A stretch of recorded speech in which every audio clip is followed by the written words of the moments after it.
Chapter 6, The Big Idea. Three things happened later that same afternoon. Nick and Janet Fisk had missed the bus because of a school newspaper meeting, so they walked home together.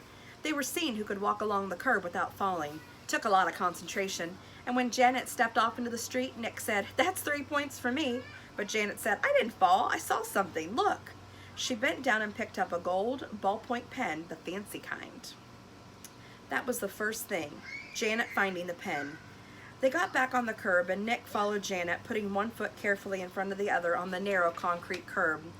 And while he stepped along, he thought back over the school day, especially about his report, and what Mrs. Granger had said about words at the end of the period finally sank in. That was the second thing, understanding what Mrs. Granger had said. She had said, "Who says dog means dog? You do, Nicholas." "You do, Nicholas," he repeated to himself. "I do," Nick thought, still putting one foot in front of the other, following Janet. What does that even mean? And then Nick remembered something. When he was about 2 years old, his mom had bought him one of those unbreakable cassette players and a bunch of sing-along tapes. I know you guys are probably like, what in the world is a cassette player and a tape? But I think we've talked about it before when we were doing Technology Wins the Game. And I said it was the way you would, it was like this little, like almost like an index card size, and then there was tape, which is where the recording would be, and you'd have to be wound up. And you guys remember that? Hopefully you do. I'm old enough to know what that is and used those, but also saw the CD player come in my lifetime. You guys, I feel like that's just not even something that you is even part of your life. Well, my dog Thor's here. I don't know if he's in the shot or not. Hi, Thor.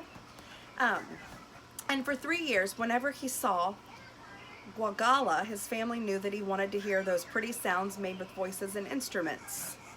Oh, I think I missed a big part. Let me go back. So he was 2 years old. His mom bought the cassette players and a bunch of sing-along tapes. He had loved them and he played them over and over and over. He would carry the tape and the player to his mother or his big brother or his father and bang them together and say, "Guagala, Guagala, Guagala," until someone would put the cassette in the machine and turn it on.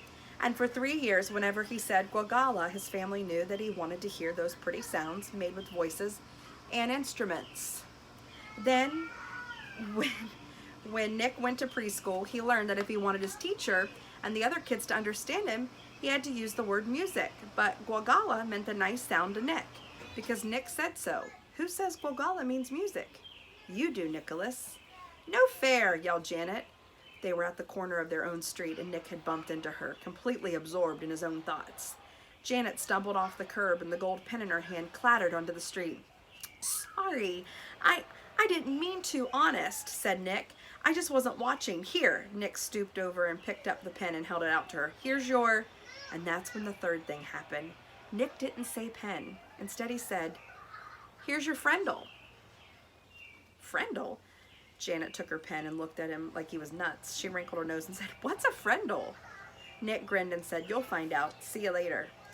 It was there at the corner of Spring Street and South Grand Avenue, 1 block from home on a September afternoon. That's when Nick got the big idea. "Careful, Carter!" And by the time he had run down the street and up the steps and through the door and upstairs to his room, it wasn't just a big idea, it was a plan. A whole plan, just begging for Nick to put it into action. And action was Nick's middle name. The next day, after school, the plan began. "You need to keep problem solving. Don't even come on here. Go play. Go play." Then you can go inside and have a seat. Yep. I'm reading to the students, so you can't be bringing your drama over here. You gotta work it out. Or find something else to do. Be a problem solver, Aiden. You can. I believe in you. Mom said she's getting trouble. No, you're in charge of your actions. If you don't like what she's doing, you let her know that you don't like it, and if she keeps doing it, you walk away. You need to go now. The next day after school, the plan began. Nick walked into the penny pantry store and asked the lady behind the counter for a Frindle. She squinted at him. "A what?" "A Frindle, please, a black one," said Nick as he smiled at her. She leaned over close and aimed one ear. You want what? A Frindle. And this time Nick pointed at the ballpoint pens behind her on the shelf. A black one, please. The lady handed Nick the pen. He handed her the 49 cents and said thank you and left the store. 6 days later, Janet stood at the counter of the penny pantry. Same store, same lady. John had come in the day before, and Pete the day before that, and Chris the day before that, and Dave the day before that. And Janet was the 5th kid that Nick had sent there to ask the woman for a Frindle. And when she asked, the lady reached right for the pens and said, blue or black? Nick was standing one aisle away at the candy racks, and he was grinning. Frindle was a real word. It meant pen. Who says Frindle means pen? You do, Nicholas. Half an hour later, a group of serious 5th graders had a meeting in Nick's playroom. It was John, Pete, Dave, Chris, and Janet. Add Nick, and that's 6 kids, 6 secret agents. They held up their right hands and read the oath Nick had written out.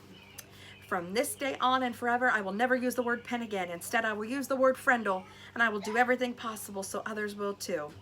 And all 6 of them signed the oath with Nick's Frindle. The plan would work. Thanks, Mrs. Granger.